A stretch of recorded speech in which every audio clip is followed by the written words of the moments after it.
don't do a lot of first impression videos, but I thought we could do a look together and see how this performs for me. I also picked up a lipstick and a lip liner, so we'll try these at the end. I think we'll go a little glam today, so I'm going to use a more full coverage eyeshadow base. Start from the lash line, build it all the way up to the brow. We're going to hop all around the palette. I'm going to start with this shade.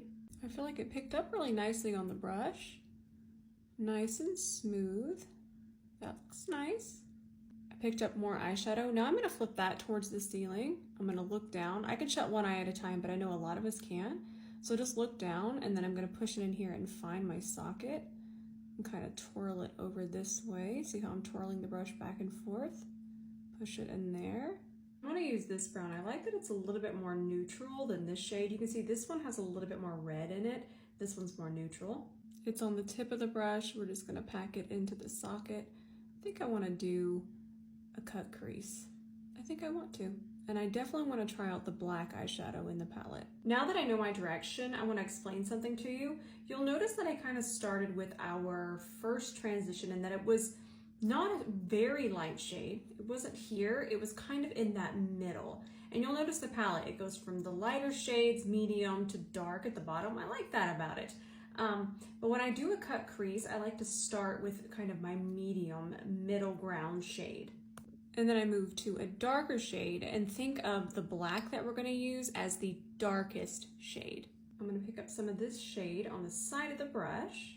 That is going to be our next transition, and I feel like the mattes are all melting together really nicely.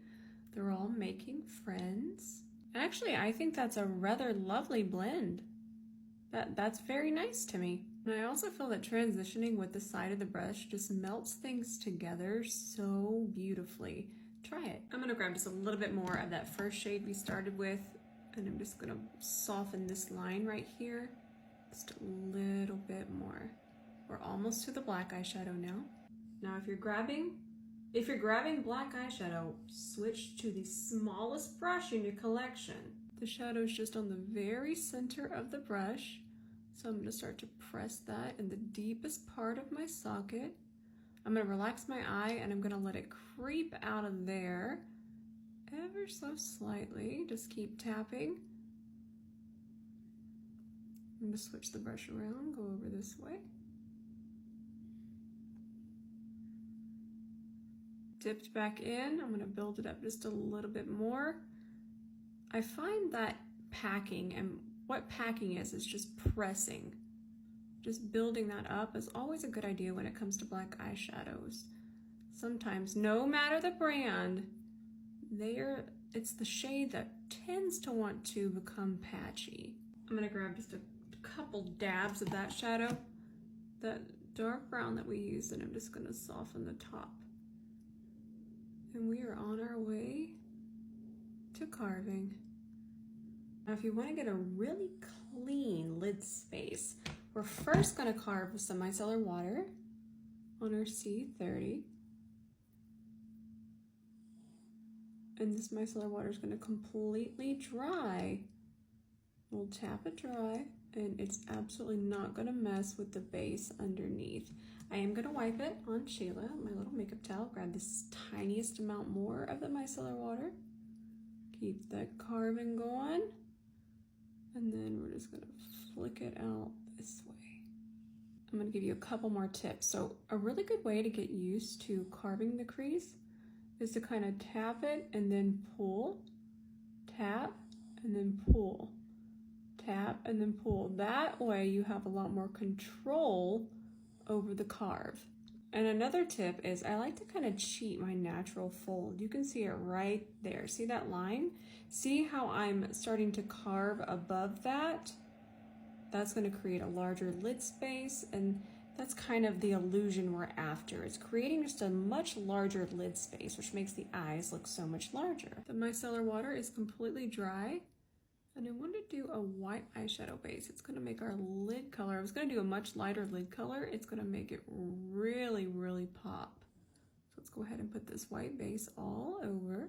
And cleaning up that lid space makes such a difference because this white base would have just turned dull and gray had we not Little tips like that make such a difference. Not to mention that the micellar water is a lot easier to control than going in with an eyeshadow base like this first. Just give it a try. Just practice with the micellar water. Start with a small brush in this shade to make sure that I can really pack it on very close to our crease. Pack it on, really get in there. It's important for setting that base and for getting the pigment as extreme as we want. Now we can cover more space with a larger brush. Just really pack it on. Ooh, I really like this color on top of the white. This is my favorite way to do a wing at the moment. We're gonna grab some clear eyeshadow base on an E26 brush. And I'm just gonna start to map it out. I already have a little bit of shadow on this brush already. I filmed something prior, so if you're wondering what that is. And then I'm just gonna bring it all the way over. Actually, I think I might stop it about right here.